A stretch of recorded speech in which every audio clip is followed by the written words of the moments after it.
Rafael Colombo, agora é minha vez de te abandonar. Eu vou aqui no cantinho. Até já, então. Porque hoje, o que é considerado aí a maior democracia do mundo, os Estados Unidos, tem eleição para o Legislativo, uma eleição muitíssimo importante, principalmente para o governo Joe Biden. Os americanos vão às urnas hoje e Diego Pavão já está aqui do meu lado, nosso editor de internacional, para que a gente entenda esse cenário, porque afinal de contas, toda a Câmara está em jogo e 1/3 do Senado também.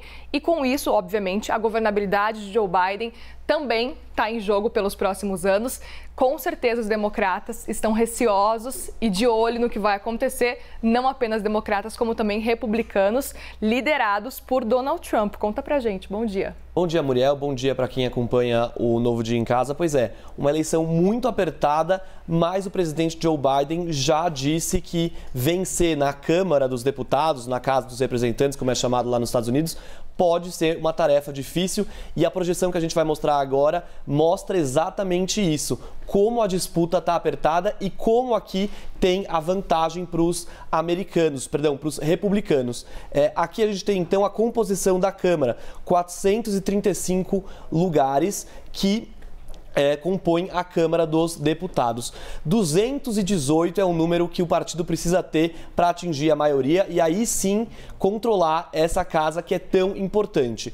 Aqui no Congresso americano, na Câmara dos Deputados, diferente do Senado, os congressistas são eleitos a cada 2 anos. Então, a cada 2 anos, nessas eleições, toda a composição da Câmara é renovada, é trocada. Diferente do Senado, que é a cada 6 anos, a gente vai mostrar isso daqui a pouco. Bom, a gente tem aqui, então, 199 lugares projetados para os democratas, 216 para os republicanos. Lembra que eu falei que eram 218 para assumir o controle? Ou seja, os republicanos só com a margem já projetada, já confirmada, ou seja, não deve mudar isso aqui, só com isso eles já estão muito perto de assumir o controle da Casa dos Representantes. E aqui tem os lugares incertos, os assentos incertos, que podem ir para um lado ou para o outro. Agora, Diego, por exemplo, uma hipótese, pode não acontecer, mas se esses 20 incertos forem todos para os democratas, aí eles conseguem maioria.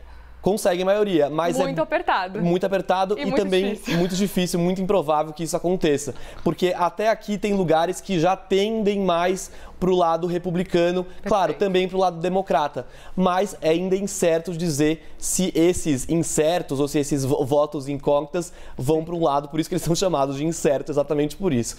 Então, isso a gente só vai ver no dia da eleição, que é hoje, mas também depois na apuração dos votos, que deve demorar ainda mais um tempo. Lembrando que 41 milhões de pessoas, 41 milhões de cédulas, aliás, já foram depositadas. Isso porque nos estados a eleição antecipada é permitida. Em muitos, inclusive, a eleição pode ser feita por correio. A pessoa preenche a cédula em casa e deposita numa caixa especial do correio, e esses votos do correio acabam demorando mais para ser contados. Por isso que a gente não deve ter hoje à noite a configuração completa de como vai ficar a Câmara dos Estados Unidos, a Casa dos Representantes. Bom, mas isso do partido, do presidente, os democratas, perder a Casa dos Representantes não é algo inédito nos Estados Unidos. Só para a gente ter uma ideia, desde a Segunda Guerra Mundial, só 2 presidentes não perderam o controle da Casa dos Representantes nas eleições de meio de mandato. Foram Bill Clinton e George W. Bush. Esses 2 conseguiram manter só por 2 vezes, mas esse é um fenômeno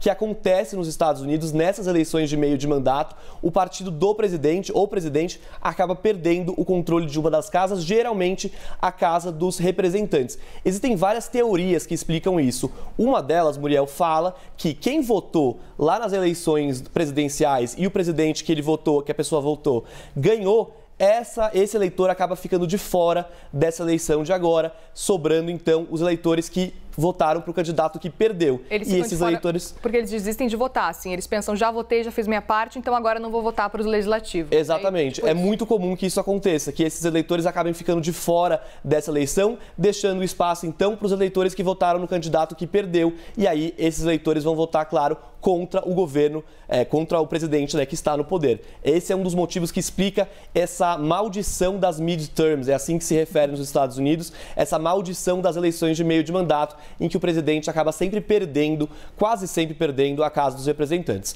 Bom, agora vamos dar uma olhada na composição do Senado, nas projeções que mostram o Senado americano. Aqui, então, a gente tem essa linha que mostra os dois lados, republicano e democrata. Essas linhas aqui, com esses traços, são as cadeiras que não estão em votação nesse momento. Por quê? No Senado, os senadores são eleitos a cada 6 anos, só que eles são divididos em 3 classes.